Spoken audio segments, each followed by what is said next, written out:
Përshëndetje miq dhe mirë se erdhët në këtë video. Jeni live me Odetën. Ditën e sotme në live-in tim unë do sjell historinë e një nëne, një histori shumë të trisht. Bëhet fjalë për Silva Krasniqin, një 31 vjeçare e cila dy martesa fatkeqësisht të dështuara, por që e ka shkatruar jetën e saj. Ai ka sjellë në jetë dy fëmijë, vajzën nga martesa e parë dhe djalin nga martesa e dytë. Sot ndodhet e vetme me një fëmijë dhe të gjithë e kanë braktisur. E hap dritaren dhe ftoj me njëherë Silvanën për ta dëgjuar këtë rrëfim. Silvana, përshëndetje. Përshëndetje, si të kam? Mirë, si ke qenë ti? Nga çdo. Ne jemi njohur të dyja së bashku përpara shumë kohësh dhe jetën tuaj unë e di, ju ma keni rrëfyer jetën tuaj një jetë të vështirë. Si është gjendja sot tek ty? Gjendja po e njëjtë. Punoj pas në siguracion punoj, po punon që i marr ato lekë, i marr në dorë, se i merr banka. Edhe ata sa të vazhdojnë, se më kanë kërkuar që mi hudhin në bankë. Nëse mi hudhin në bankë, mu mi merr gjithë banka. Ti aktualisht ku jeton, Silvana? Unë jetoj te një shoqja ime. Këtu në Tiranë? Jetoj bashkë me shoqe, po, në Tiranë. Dhe me fëmijët? Po. Le të themi që ti je braktisur nga partneri jot. Po. E dashur Silvana? Nga të gjithë me pak fjalë. Edhe nga familja jote? Po. E dashur Silvana, më lejon të pyes? Po. Çfarë ka ndodhur me jetën tënde që ti je braktisur nga të gjithë? Po jeta ime që në fillim, siç ta thash, u martova në Elbasan. Ndalemi pak tek martesa e parë, sa vjeç ke qenë ti kur u martove? Unë akoma si kam pas mbushur 17 vjeç kur u martove. Kur u martova. Por partneri që njohe ishte me dashuri apo mbresëri? Në shkësi, po faktikisht me pat pa vetë, në fshat. E dashur Silvana, ti ishe 17 vjeç, por ai sa vjeç ishte? Ai ishte, unë kam qenë 17, ai ka qenë 21-22 vjeç. Të vegjël pas keni qenë të dy?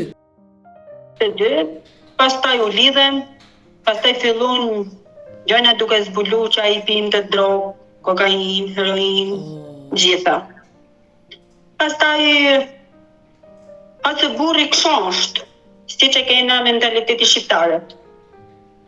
Po këto fjalë kush ti thoshte?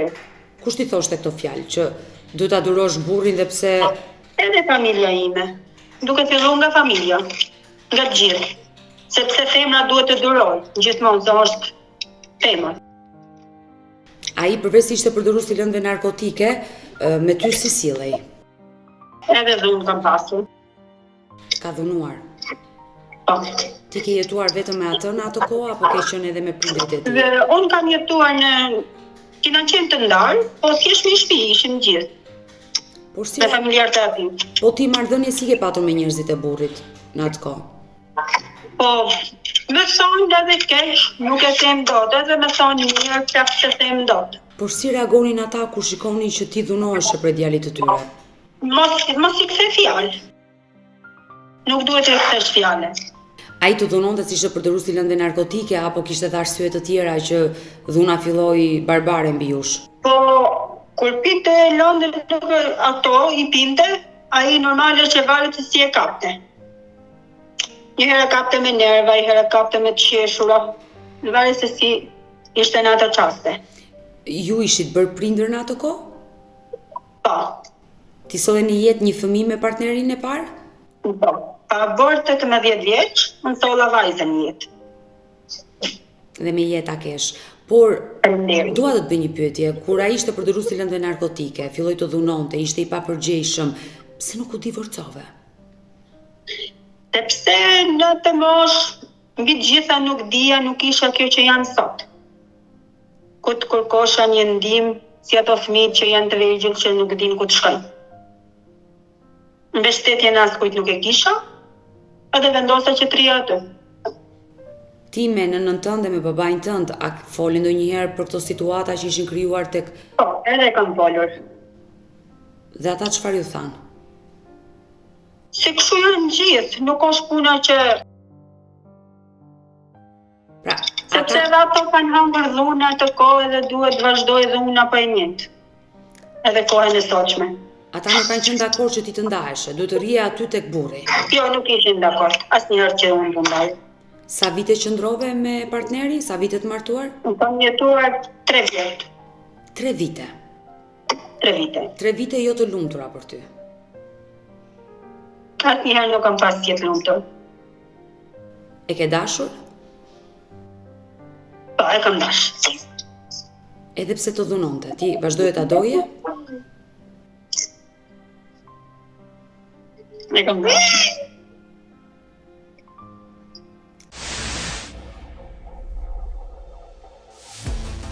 Pra familja ty nuk të mbështeti dhe këtë mbështetje ti nuk e pata as tek njerëzit e burrit. Jo, nga askush. Por Gjithmonë më zhdukur vetja e vetmuar, gjithmonë. por raportet me vajzën e tij si i kishte? Me vajzën mirë. Ti më the që unë e dashuroja, e doja, Po, por nga ai ndjeve ndonjëherë dashuri? edhe ai me donte, po efekti drogës bën të veten. Pra ju si Edhe depresioni, çift Këto dhe- e keni dashur njëri Po. tjetrin, por shkaku ka qenë sa ju bë përdoru si lëndë narkotike. po. Edhe mbështetja nga ajo që s'kishte edhe mbështetjen e familjes, ju dukte vetja dhe ati ju dukte i vetmuar. Pas 3 viteve ti vendose të largoheshe nga ai. Po, se vdiq ai, prandaj jam larguar. Ka bë vetvrasje.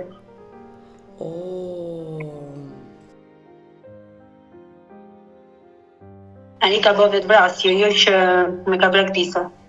Se unë edhe sot e kësaj dite unë do isha bashkë me te. Çfarë viti ka ndodhur vetvrasja? Ka ndodhur në vitin 2013, jo në 2013 unë mos gaboj, po 2013 është, Po vajza sa me 19 mars. 19 mars, por vajza sa ka qenë? Vajza ka qenë 2 vjeç e gjys.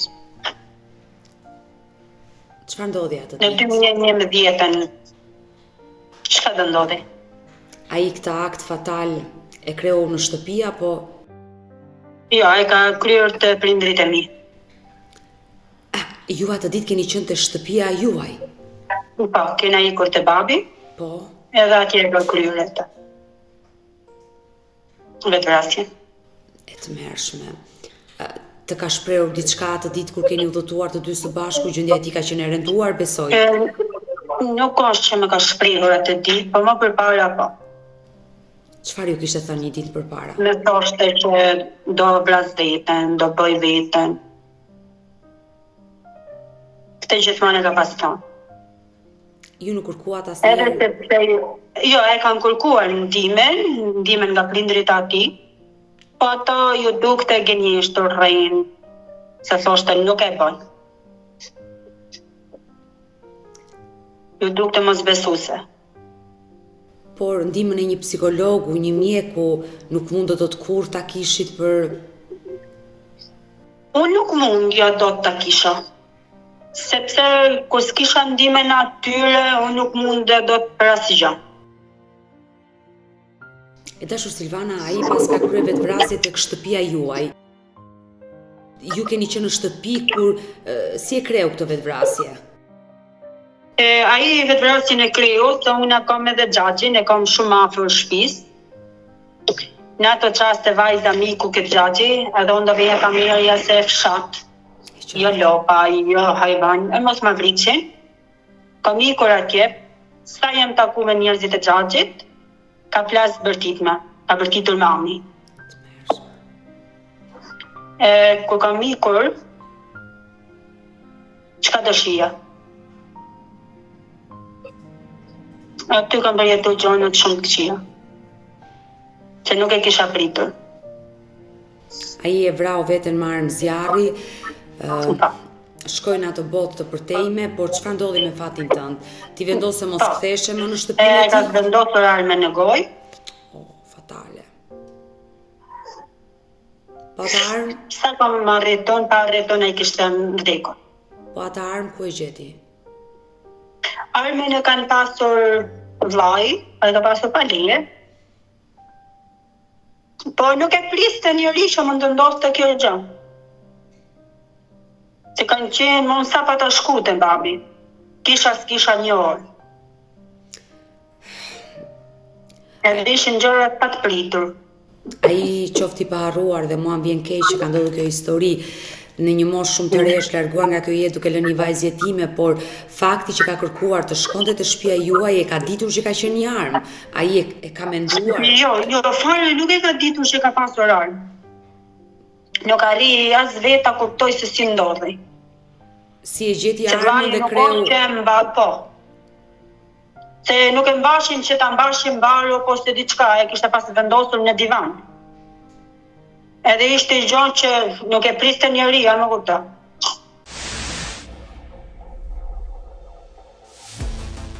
Çfarë ndodhi më pas me jetën tënde? Ti u ktheve tek familja e burrit apo qëndrove tek prindrit e tu? Më pas ika prapë aty, te familja bashkëshortit. Nejta as 3 ditë jo. Aty më kanë thonë që mund të ikësh, mund të largohesh nga shtëpia, mund të martohesh, justifikimi që mund të martohesh apo të bësh të krijosh jetën tënde se je e vogël. Aty më kanë marrë bijut që më ka pas blej bashkëshorti. Kujtimet e vetme që ti kishe nga ai ti morën? Po, kujtimet e vetme që kisha nga ai po mi morën. Pastaj kom ikë te babi, kom nejtë në fshat te babi, pastaj krijova lidhjen edhe kjo mozi si tjetra. Por pa dalë te lidhja e dytë, do të pyes dhe për lidhjen e dytë, por në momentin që ti iket te babai, njerëzit e burrit kishin kontakte me vajzën, se ishte gjaku i tyre, mbesa. Po, patën kontakte me vajzën, po jo që puna është që edhe fëmia do dashurinë e vet. E qartë. Sa vjeç është vajza sot? Vajza sot ka 13 për 14. Të pyet për babain e saj? Po, me pyet. Ti ja ke treguar këtë histori? Edhe ja tregoj, edhe ja mohoj. Sepse jena në këtë moshë që jam unë 31 vjeç sot, e ka gjëra që nuk i kuptoj. Jo, fëmi. A i ke thënë që babai ka shkuar lart te qielli? Po. Aja e kupton, jo që se kupton tash që babi ka vdekur, po puna është që t'ja shpjegosh më me detaje, nuk ja shpjego dot. Se është shumë e vogël për t'i treguar që çfarë ka ndodhur me babain e saj. Vetën e nuk duash ajo të ketë urrëtie për babin e vet. E dashur Silvana, ndoshta me një psikolog që të mësoj, sepse as ti dhe unë ndonjëherë disa gjëra nuk dim të flasim me fëmijët dhe t'ua shpjegojmë. Ti je shumë bukur që disa gjëra e kam të vështirë ti kuptoj unë, jo ajo. Ndoshta duhet të gjetur një formë për t'ia treguar historinë e babait dhe ajo nuk ka arsye ta urrej babain. Ajo fatkeqësisht nuk e ka njohur babain, por të vërtetën e jetës babait të saj një ditë ajo do e mësoj. Po, shumë e vërtet. Po ta mësoj në kalimin e kohës, jo në këtë moshë sot. Është shumë e vogël. Ka shkuar te varri, e ke çuar ti. Po, e kam çuar. Dhe ke bërë shumë mirë. Ti çoj një tufë me lule babait saj. Po, e ka çuar. Ti me vajzën e vogël në atë kohë shkove te babai jot në fshat, si të priti familja jote? Besoj në këto momente ka qenë mbështetje për ty. Po, në atë moment që edhe mbështetje kisha, edhe fukarolli kishte vështirësi. Unë për veten time u ndija si barë. Tek prindrit. Për ta. Sepse pa mundësia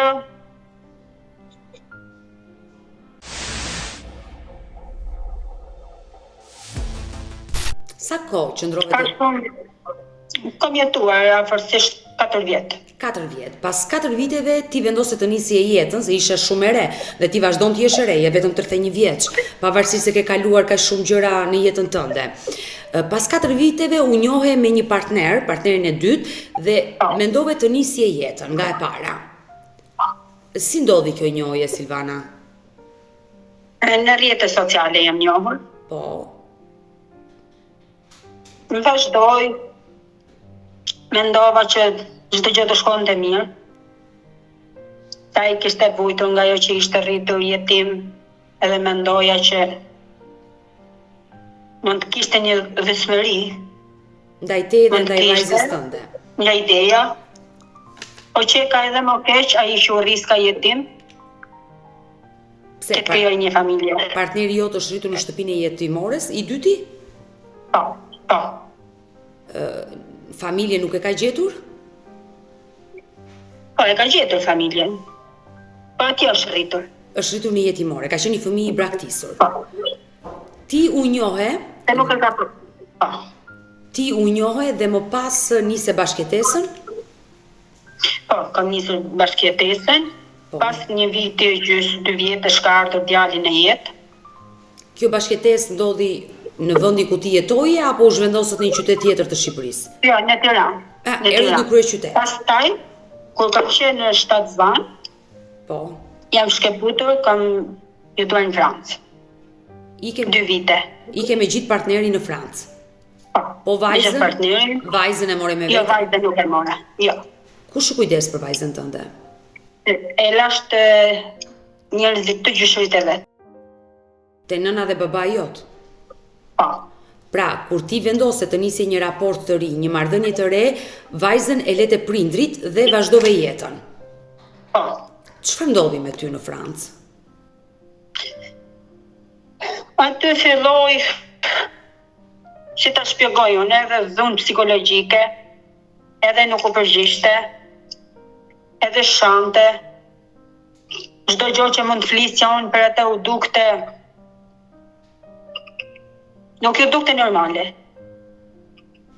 Por pse ndryshoi papritur ky njeri? Nga një njeri që të dhuronte dashuri, u tjetërsua dhe të filloi të ushtronte edhe dhunë psikologjike te ty. Domethënë çfarë ndodhi në raportin tuaj? Se ju bët dhe As prindër. vetë nuk e kuptoj. As vetë nuk e kuptoj. Ai ka ushtruar vetëm dhunë psikologjike apo dhe fizike ndaj teje? Jo, vetëm dhunë psikologjike.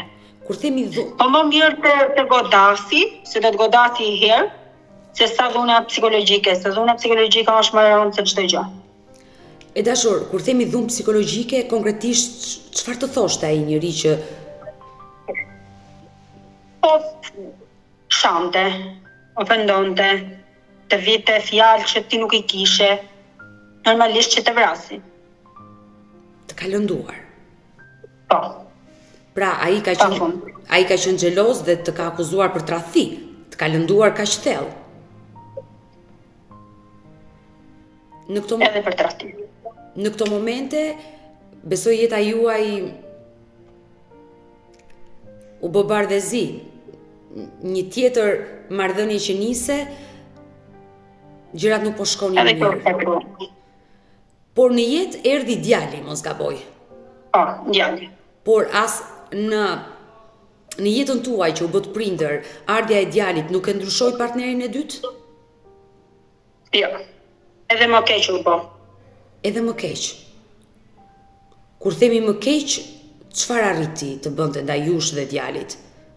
Arriti që edhe buk nuk i sjellte. Kjo është arritja, që ta lesh fëmin të atë pa buk, nuk e bën askush.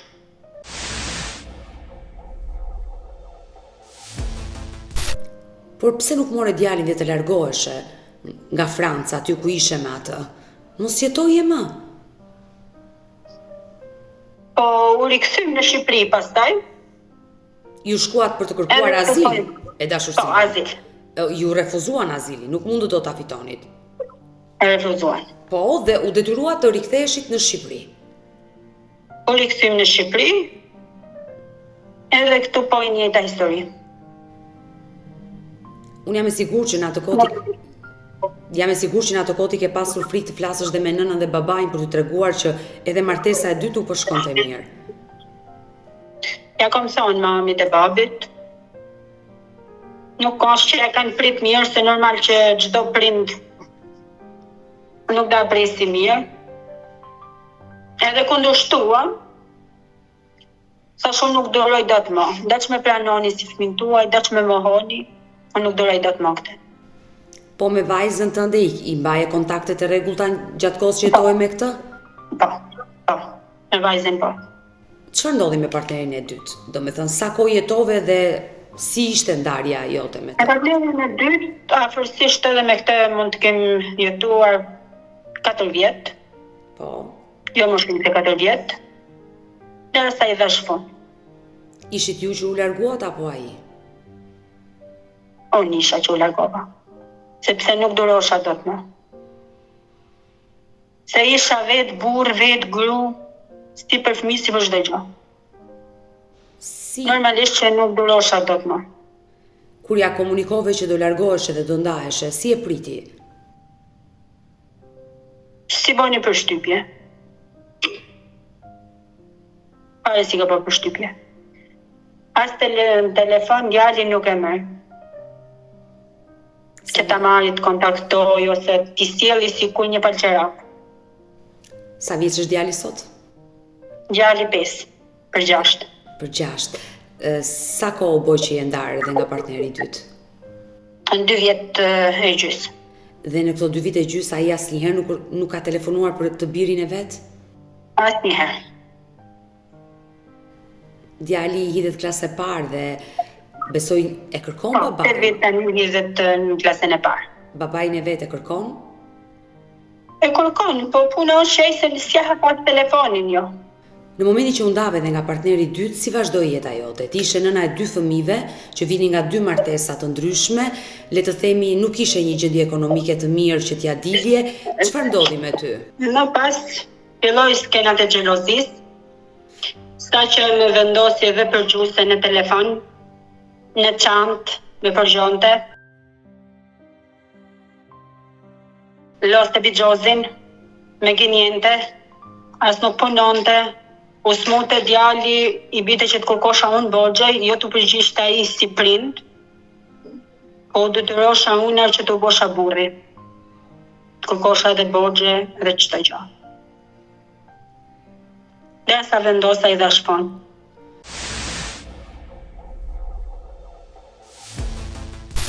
Ti ike nga ai, po ku shkove? Te nëna dhe babai? Jo, te një kushurira ime. Pse? Nëna dhe babai nuk pranuan që të rikthehesh në fshat? Jo. Jo. Ti shkove dhe ata të përzun? Jo, nuk shkova. Ti kishe turp të shkoje, apo ata ta thanë këtë gjë që mos hajde më në Na shtëpi? kanë thonë që mos jam. Por vajzën, nga martesa e parë ata e mbajtën, e rritën dhe u kujdesën.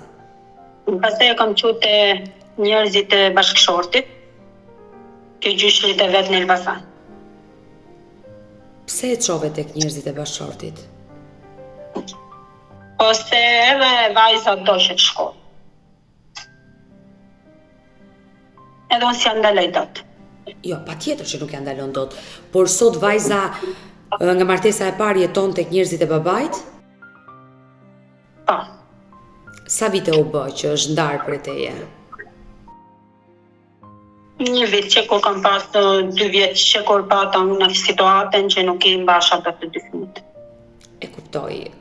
Momentet e vështira që ti ke pasur në jetë, ke marrë një vendim që vajzën ta kesh më të sigurt tek njerëzit e babait. E kam atë sigurt. Por ajo që më dhëmb është që nëna dhe babai jot nuk e hapën derën për ty dhe pse ti të ndodhen fatkeqësi. Nuk është mëkat dhe nuk është turp nëse ti martohesh dhe burri i parë është përdorus i lëndëve narkotike dhe bën vetvrasje dhe nuk është faji juaj e dashur Silvana se dhe burri i dytë qelloi një person që të ushtronte dhunë, por prindit shqiptar ndonjëherë kaq shumë gabojnë sa nuk e kuptojnë se çfarë dëmi të madh i bëjnë vajzave të tyre.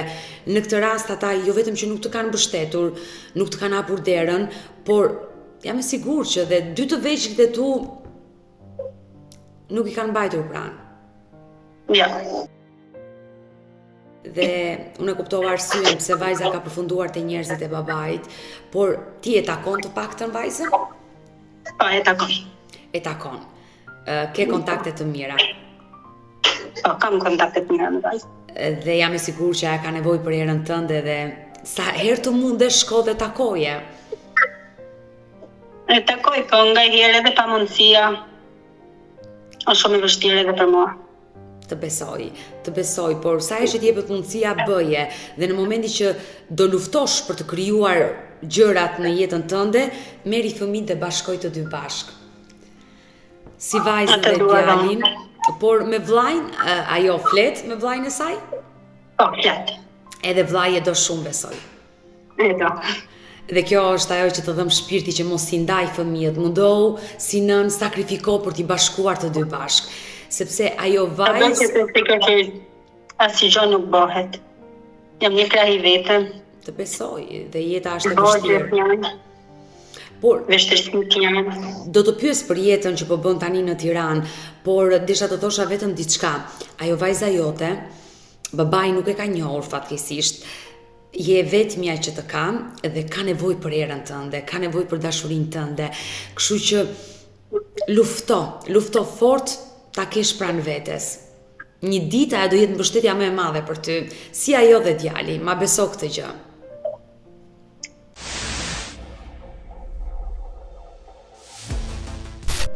E dashur Silvana, unë e kuptoj situatën, nëna babai nuk të mbështeti, ngele në rrugë me një fëmijë të vogël, ku partneri i dytë të ushtronte dhunë dhe u detyrove të ikje, përfundove te kushurira jote. Si vazhdoj më pas jeta jote? Vështirësi, pastaj gjeta një shoqe, që jetojmë bashkë. Keni marrë një shtëpi me qiraje e ndani të dyja? Po. Po? Ti ndërkohë punon? Punon. Po. Punon, po të ardhurat nuk janë aq sa. Të mjaftueshme për të përballuar qira, drita, ujë dhe mbi të gjitha ke një djalë që duhet të kujdesësh për rritjen e tij. Është më vështirë për mua. Dhe babai më the nuk kujdeset fare. Jo. Por ti më the pak më parë që si e marr rrogën, nuk ma hedhi në bank se ma merr kredia. Çfarë ka ndodhur? Po, e marr ndonjë. Ti ke marrë një kredi, çfarë ka ndodhur? Ma shpjego. Po, ka marrë një kredi. Mora kredi, e morëm bashkë me te, edhe mi kalon gjitha në korris. Ti kredin e ke marrë kur ke qenë me partnerin e dytë? E ke marrë ti kredi? Po. Dhe ai nuk u interesua më që të ndihmonte për këtë pjesë? Për asnjë gjë, as për fëmijën jo. A ke folur ti, pse nuk e merr guximin të flasësh me këtë njerëz që ti thua që ke një djalë? Nuk e mban përgjegjësi për asnjë gjë. Ju bët martesë ligjore? Po. A je divorcuar ti? Akoma jo. Pra ti figuron ende e martuar me atë person? Po. Pse nuk e bën divorcin dhe të vendosi gjykata pastaj të drejtat mbi atë fëmijë që duhet të kesh dhe ti dhe babai? Nuk ka mundësi që ta bëj. Të avokatët kur i kërko duan pagesat. Po. Duan lekë. Është normale kjo gjë. Edhe s'ka mundësi. Ku jeton babai i fëmijës? Në për Tiranë jeton. Ose di fare se në Çavendi, por kam informacion që jeton në Tiranë. Pas ndarjes je përballur ndonjëherë me këtë person? Jo. Rrugët tuaja janë ndarë përfundimisht? Përfundimisht. Se nuk kam çfarë flas më me te. Ai do ta kishte marrë ai guximin, ai e kalon një fëmijë rrugës. E kuptoj qartë të gjithë situatë dhe mua më vjen shumë keq. Aktualisht një punë apo dy punë bën? Një punë. S'kam ku ta lej djalin. Paga që merr është minimale. Minimale. E dashur Silvana, ti je në një situatë që ke nevojë për ndihmë. Ke nevojë, po kam shumë nevojë për ndihmë. Ti ke marrë një kredi të pyes sa është shuma që ke marrë? Po. E kredin kam pas marrë 8 milion, të thet investi, bona pagesa, pastaj kam lënë pagesa se s'kam mundësi mi paguar, edhe pa ta marrë dhe një kredi ke juti kredit. Zemër, ti që ke zhytur në kredi dhe në këto banka që ti po më thua emrat kanë interesi shumë të lartë. Prandaj ti punon në të zezë që lekët mos të hidhen në bankë sa automatikisht ti merr banka. Unë patjetër që t'i bashkojmë zërit tënd për të ndihmuar. Më vjen keq një nënë në një moshë kaq të re me 2 fëmijë, ku për shkak të ekonomisë, problemeve të jetës, rrethanave të jetës, është ndarë me vajzën dhe jeton vetëm me djalin. Unë do bëj të pamundurën që të ndihmoj, për të ecur përpara, por dua dhe nga ty një mesazh, e dashur Silvana. Ju lutem, kam nevojë për ndihmën tuaj, të gjithë shqiptarëve. Dashur Silvana, nëse ish partneri juaj, do të dëgjonte. Po ati të ke diçka për t'i thënë? Babait të djalit. Ati vetëm të përgjigjet për djalin e vet. Ai ka nevojë për babain e vet. Uroj që ai njeri i cili është rritur në shtëpinë jetimore, ndoshta pa dashuri, dhe kjo është arsyeja që është sjellë në këtë lloj forme, nuk ka marrë dashuri dhe nuk jep dashuri, dhe kjo çështja e fëmijëve jetim është për të ardhur keq në vendin tonë. Nuk kam takuar shumë persona që kanë dalë nga shtëpia jetimore që nuk janë rritur me dashuri, dashur Silvan, dhe nuk din të japin dashuri, nuk din të dhurojnë dashuri. Dhe ndoshta kjo gjë ka ndodhur me partnerin tënd, unë s'dua ta paragjykoj, por uroj që ai të ndërgjegjësohet dhe atë që kanë bërë prindrit me atë, mos ta bëj ai me djalin e tij. Uroj që ai të ndërgjegjësohet dhe të jenë pranë djalit të tij, ndoshta rrugët tuaja janë ndarë, ju do shkoni drejt divorcit, por ai mos harroj, ka një djalë që ka nevojë për të, dhe uroj ta dëgjoj këtë mesazh. E dashur Silvana, ne do mbetemi bashkë në kontakt, të uroj më të mirat. Shumë faleminderit. Dhe forca, mos u dorëzo. Faleminderit shumë. Miropafshim zemër. Miropafshim.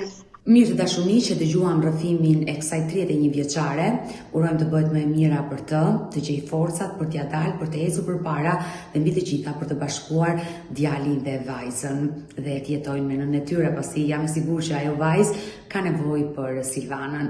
Mirë, do vazhdojmë të qëndrojmë sërish bashk live për të vazhduar me një tjetër histori. Përpara disa muajve, më saktë ka qenë muaji shtator i vitit 2024, në Live Modetën ka qenë një djalë i ri, një 36 vjeçar, me emrin Klajdi Arapi nga Lushnja. Ai ishte një fëmijë i birësuar në Lushnje, por që kishte lindur në Shkodër dhe ishte braktisur nga nëna e tij në qytetin e Shkodrës, dhe fëmia kishte kaluar në Befotrov dhe në moshën 1 vjeçare, mos gaboj, ishte birësuar në qytetin e Lushnjës nga zonja Liliana dhe Mine Arapi. Zonjë, teksa e kishte parë këtë histori, më dërgoi një mesazh dhe më tha se e njinte maman biologjike të Klajdit, atë që Klajdi kërkonte kur hyri në Live Modetën.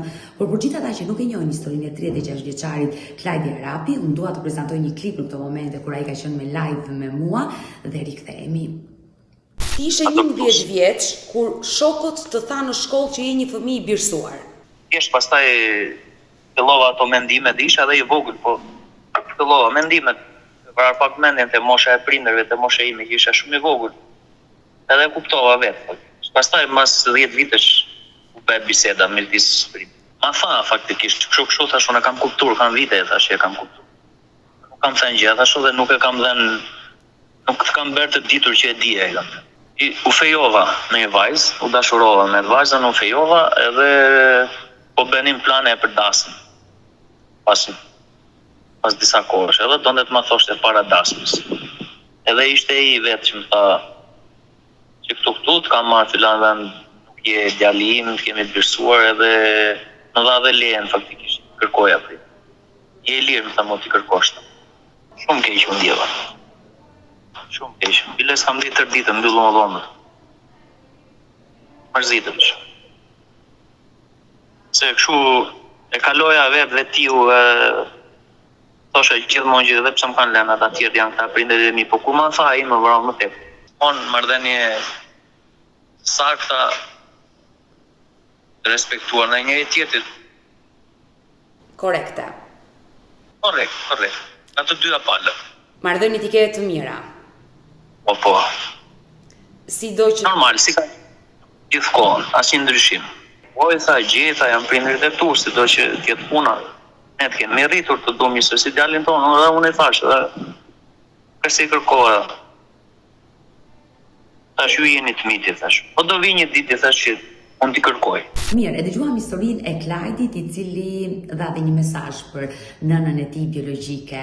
Ai nuk i ka munguar familja, nuk i ka munguar fjala nën apo fjala baba, por gjithsesi sot në një moshë madhore është bërë vetë baba, kërkon të mësoj rrënjët e tij biologjike dhe ka të drejtat e kësaj bote, të njohja të zonjë që e mbajti 9 muaj në barkë dhe më pas për rrethana dhe kushte të cilat ajo mund të ndodhur e ka braktisur.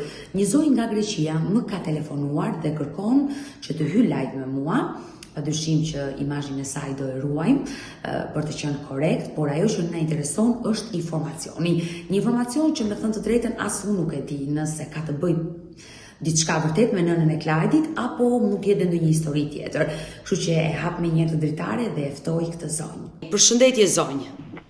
Përshëndetje.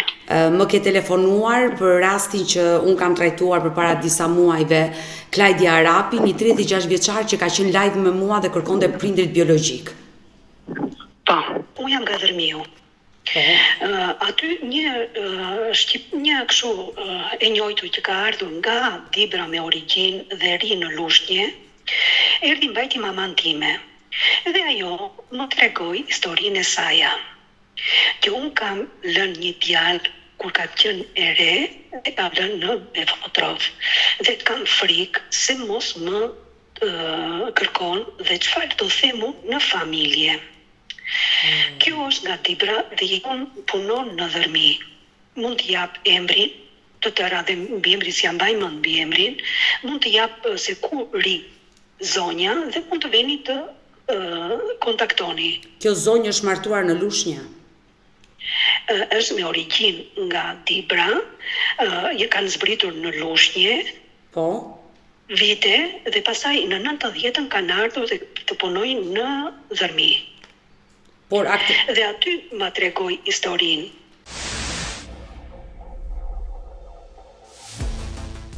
Si ta tregoi historinë? Mund të ma thuash për të kuptuar a ka përputhje me Klajdi Arapin? Mendoja që mund të ishte, nëse mund është një mendim, mos është kjo. Edhe më tha që unë kam bërë një fëmijë, tani e ka bërë në Lushnjë, e ka bërë në Tibër, tani nuk e di. Unë kam bërë një fëmijë, tha, dhe nuk e di, buri ka vdekur asaj tani, ka një 3 vjet që ka vdekur. Edhe kur llafosëm, tha sa frikë kam, tha se kur të vitë, se pam një emision bashkë të dyja, dhe tha sa aty mu hap mua ajo. Kjo ishte. Unë mund të jap, mund të jetë shpresa i quajnë, mund edhe mos të jetë. Mund të jetë ndonjë fëmijë, më thonë, mund të jetë ndonjë djali, mamaja ndonjë djali tjetër. Është qartë, por kjo zonjë me emrin Shpresa sa vjeç ishte? Më sa vjeç është? Kjo aty rreth tani, e aty rreth po shumë e vuajtur, mund të jetë rreth 60, them unë tani. Por zonja e kishte shtjellë jashtëmartese? Jashtëmartese. Se duke parë një emision të dyja bashk, aty mu hap. Rreth çfarë viti e kishte lindur fëmijën, të tregoj? Nuk me tregoj se nuk të tani kishte një plag dhe unë dhe u trëmb dhe kur e pa emisionin ajo nuk mund t'i e fare mirë që e pam të dyja bashk dhe aty mu hap. Tani nuk doja që ta ngacmoja që kur sa kam bërë dhe unë një fëmijë, tha. Dhe kur e dëgjova nga Lushnja, thashun, do jetë shpresa që më ka thënë këtë histori që është nga Lushnja. Më thënë, ngila kështu dhe thashun, hajde shkruaj njerë. Unë të falenderoj sinqerisht që më shkruajtë në lidhje me historinë e Klajdi Arapit, por ju e keni parë live-in që ai ka qenë me mua. A ka pak ngjashmëri me këtë zonjë? E vuajtur, shumë e vuajtur. Me 5 fëmijë tani, më thënë, më vjen keq, shumë grua e mirë, shumë me zemër të pastër. Sa kam patur mundësi, unë e kam ndihmuar, nuk e kam lënë. E dashur Miranda, ne nuk duam t'i bëjmë keq kësaj zonje, ndoshta ajo e ka mbajtur një sekret dhe nuk ka treguar në familje, por ju më thatë që bashorti i ka vdekur aktual, ajo jeton...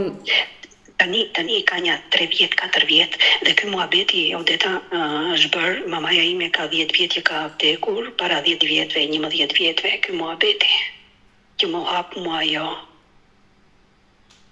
Dhe ju dyshoni se ndoshta mund të jetë nëna e Klajdi duke menduar edhe vendlindjen Lushnjë, por Klajdi është birsuar në Lushnjë në fakt, por nuk dihet se ku ka lindur, dyshohet se është lënë në shtëpinë e fëmijës në Shkodër dhe aty është birsuar nga Liliana dhe Mine Arapi. Aty ngatrova dhe unë se është nga Dibra, thashon tani nga Dibra, mos e ka bërë dhe ka çuar në shtëpinë e fëmijës Shkodër dhe pastaj u birsua në Lushnjë, diçka të tillë.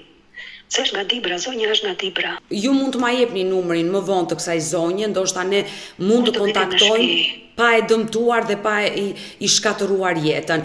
Zonja na tregoi një histori dhe dyshon për një zonjë po nga Lushnja që mund të jetë nëna e Klajdi. Gjithsesi ajo pas kuintave do na dërgoi dhe numrin e zonjës në mënyrë private. Këto gjëra do t'i bëjmë jo publike, jo live.